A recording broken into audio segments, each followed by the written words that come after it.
दोस्तों नमस्कार। पहले टमाटर और अब प्याज की बारी है। 200 से 300 रुपए प्रति केजी टमाटर को लोगों ने खरीदा या खाना ही छोड़ दिया। टमाटर थोड़ा अब सस्ता हुआ। सस्ता उस 300 रुपए प्रति केजी के संदर्भ में कह रहा हूँ, लेकिन अब प्याज का दाम निरंतर बढ़ रहा है। आज की तारीख में खुदरा दाम प्याज का 40 और 50 रुपए प्रति केजी पहुंच गया है।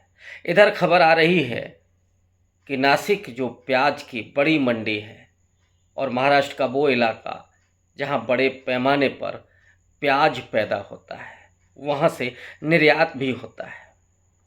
सरकार ने प्याज के निर्यात पर 40% शुल्क लगा दिया है, इस डर की वजह से कि प्याज अगर बाहर जाएगा तो देश में दाम उसका बढ़ जाएगा। लेकिन ये 40% जो शुल्क है वो तो सरकार की जेब में जाएगा। यानी ये सरकार वो है जो आपदा में अवसर खोजती है। उसने आयात शुल्क वसूल करने का अच्छा तरीका निकाला, लेकिन नासिक के प्याज व्यापारियों ने आज सरकार को अल्टीमेटम दे दिया कि वो अनिश्चित काल के लिए नीलामी बंद कर रहे हैं।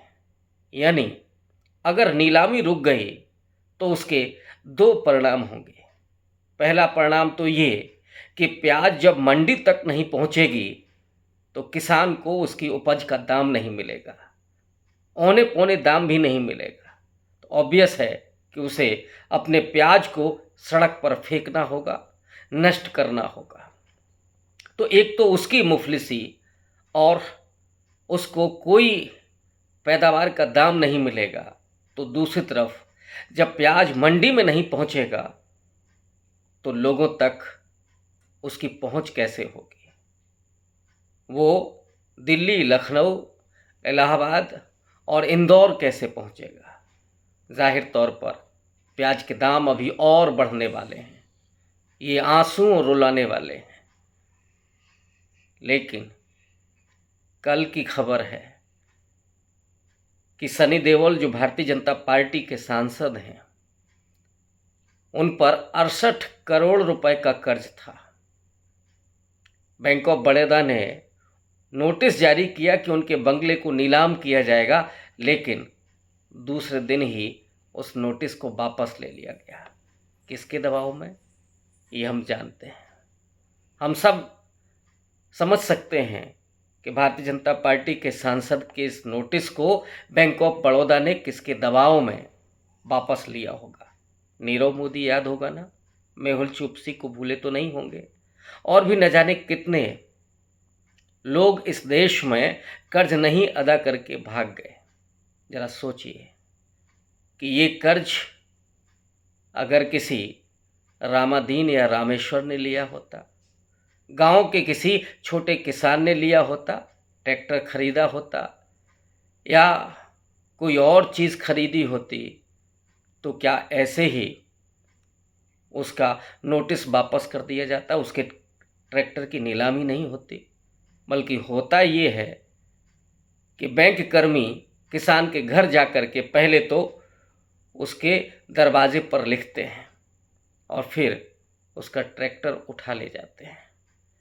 वहाँ इतनी बेदर्दी और यहाँ इतनी हमदर्दी, ये चल क्या रहा है देश में। लेकिन प्याज का जो दाम है वो अगर देश के लोगों को रुलाएगा तो सरकार को भी नहीं छोड़ने वाला है।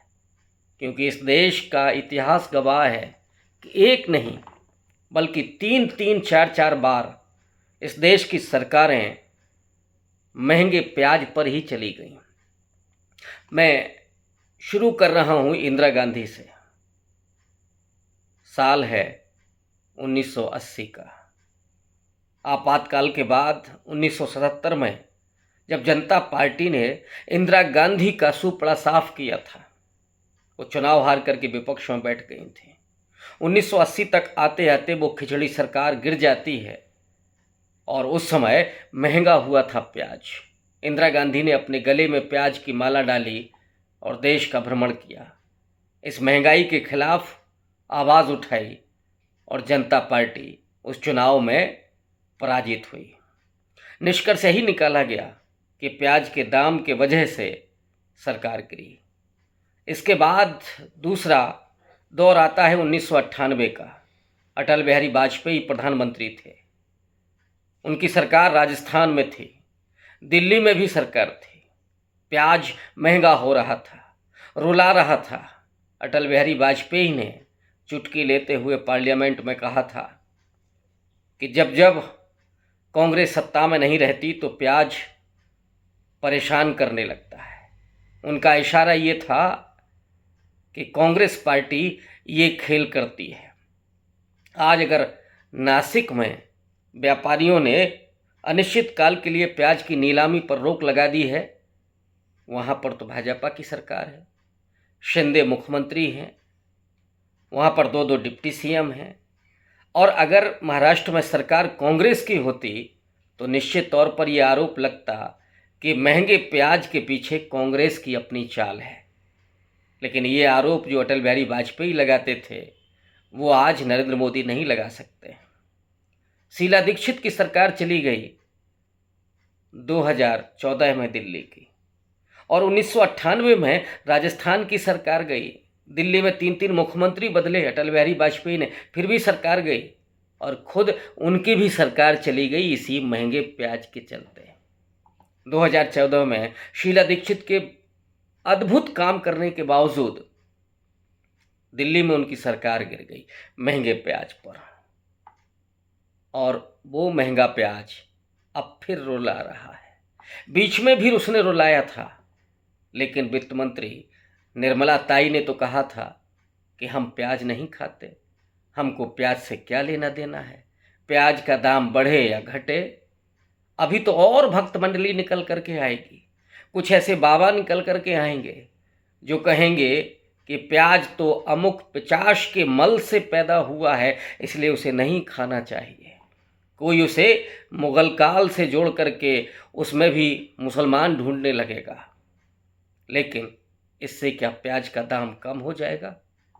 क्या महंगाई पर लगाम लग सकेगी? सरकार की अपनी नीतियां ही जब जनता विरोधी हों, जो महंगाई के जरिए भी अपना हित देखती हो, आयात टैक्स को वसूल करने के बारे में सोचती हो, उस देश में महंगाई पर और बढ़ती गरीबी पर कभी रोक नहीं लग सकती। समस्या सरकार की है, चाहे महंगा टमाटर हुआ हो या अब बारी प्याज की हो। अगर जनता रोएगी तो वो खून के आंसू सरकार को भी रुलाएगी, ये इतिहास गवाह है। इसलिए टमाटर के बाद महंगा प्याज नरेंद्र मोदी को महंगा पड़ने वाला है। आगे आगे देखती है होता है क्या। शुक्रिया।